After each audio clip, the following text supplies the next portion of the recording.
সান বাংলার জনপ্রিয় ধারাবাহিক কোন সে আলোর স্বপ্ন নিয়ে, এবং আমরা আজকে তারই মেকআপ রুমে আছি। এবং আমার সঙ্গে যে মানুষটা রয়েছে, তার চরিত্রটা যতটা মিষ্টি, বাস্তবেও কিন্তু সেই মানুষটা ঠিক ততটাই মিষ্টি।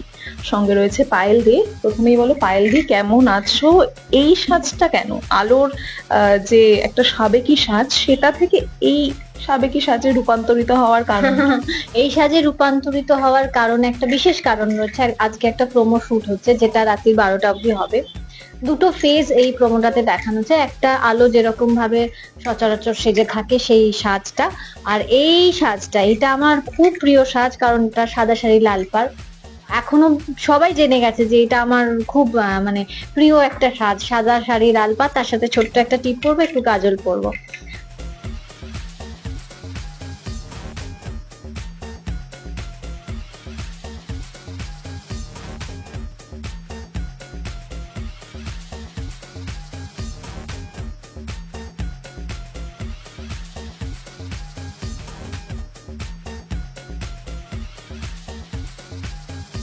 লিপস্টিক খুব একটা ব্যবহার করি না, তবে এই সাজটার মধ্যে একটু সিঁদুর বেশি দেওয়া হয়েছে, জাস্ট লার্জার দ্যান লাইফ ক্যারেক্টারটাকে ক্রিয়েট করার জন্য। তবে এটা মানবী আলো, মানে এটা লোকে যাতে ভুল না ভাবে যে আলো, এবার আলোর মধ্যে অনেক শক্তি চলে আসছে, মা ভর করেছে, এরকম কিচ্ছু নয়।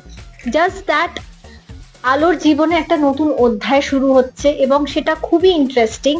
আলো এতদিন ধরে নিজের পরিবারকে আগলে রেখেছিল, এবার আলো চেষ্টা করছে সমাজটাকে যদি নতুন ভাবে নতুন করে আগলে রাখা যায়, আরো যদি উন্নত কিছু করা যায়। এবং মহিলাদের ওপর যে অত্যাচার হচ্ছে, সবসময় তো আলো গিয়ে সবার পাশে দাঁড়াতে পারছে না, বা চেষ্টা করছে যদি তাদের সমস্যার সমাধান করা যেতে পারে। আলোর জীবনে অনেক লড়াই তোমরা প্রত্যেকে দেখেছো। আগামী দিনগুলোতে অনেক লড়াই ওকে করতে হবে, তার সাথে সাথে সমাজের কাজও ও করতে চাইছে। তো সেটাতে কত সফল হবে, নতুন অধ্যায়টায় কি হতে চলেছে বা কি কি হবে, নতুন অতিথি যে আসছে তাকে নিয়ে কি কি ঘটনা ঘটতে চলেছে, এই সবটা জানার জন্য চোখ রাখতে হবে সান বাংলার পর্দায়। দেখতে হবে কোন সে আলোর স্বপ্ন নিয়ে, প্রতিদিন রাত 8:30টায়।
ঠিকই, নারীদের যেরকম একটা বার্তা দেওয়া, এবং সমাজের মধ্যেও একটা বার্তা ছড়িয়ে দেওয়া, সেক্ষেত্রে নারীদের আমরা বর্তমান সময় নারীদের ভীষণভাবে একটা স্ট্রাগল দেখি, এবং সেটা মনে হয় প্রথম দিয়েই চলে আসছে। তো সেক্ষেত্রে বলবো যে তোমার জীবনে এরকম কোনো লড়াইয়ের ফেজ গেছে পায়েলদি?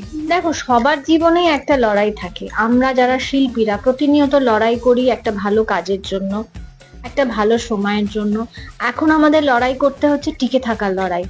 আজ 19 বছর হয়ে গেল এই ইন্ডাস্ট্রিতে আছি, এই জগৎটার সাথে জড়িত, কিন্তু প্রতিনিয়ত মনে হয় যদি কাল আমার কাজ না থাকে তখন আমি কি করব। আমি তো এটা বাদ দিয়ে আর কিছু করিনি এতদিন, তাহলে আমাকে নতুন ভাবে ভাবতে হবে, নতুন ভাবে সবকিছু শুরু করতে হবে একদম গোড়া থেকে।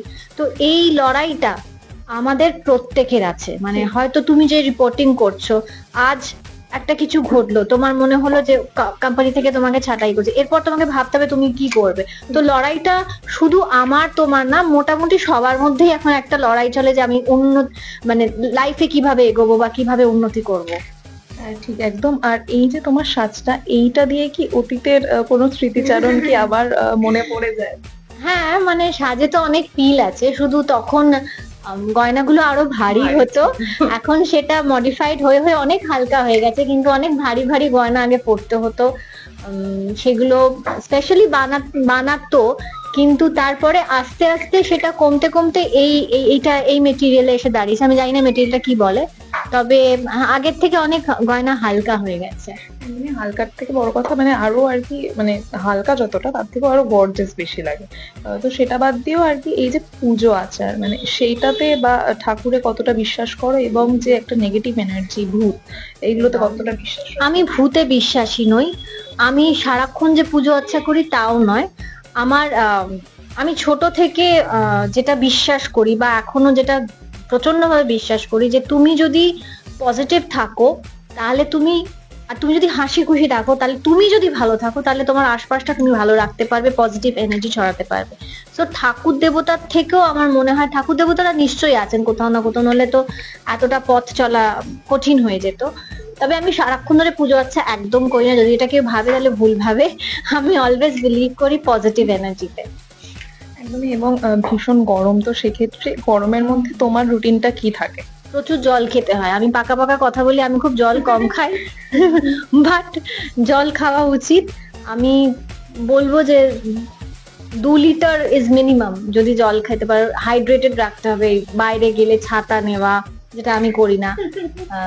শিপ্রা দিয়ে আসে ছাতা নিয়ে, বাট আমি সেটা অ্যালাউ করি না।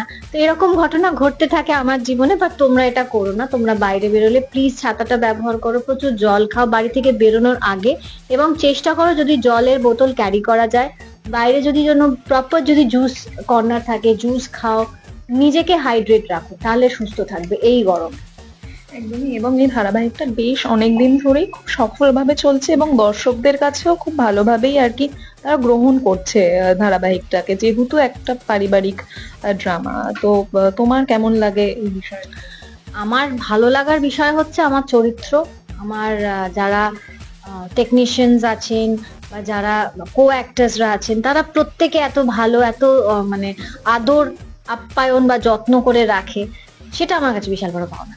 আর কি বলবে দর্শকদের জন্য যারা এত ভালোবাসা দিচ্ছে? টলি ফোকাসের প্রত্যেক দর্শককে বলবো যে এতদিন ধরে তোমরা আমাদেরকে, আমাকে, আমার এই সিংহরায় পরিবারকে এত ভালোবাসা দিয়েছো, আগামী দিনগুলোতে তাই করো। আর সেটা কিভাবে করবে?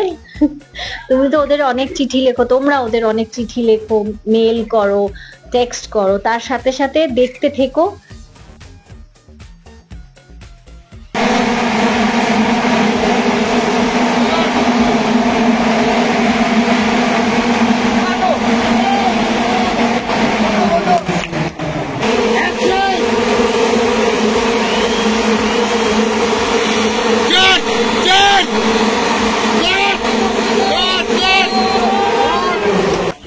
মানে এই যে তাকালো, যে পড়ে গেছে সে ধরো পড়ে গিয়ে এই রিয়াকশন দিচ্ছে, আর বাকিগুলো একদম আমার মাথার উপরে হাত দিয়েছে তো।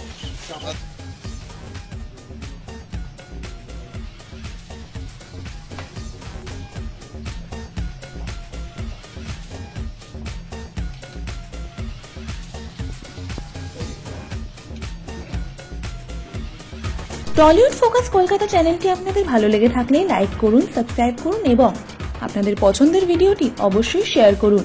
Tollywood focus Kolkata.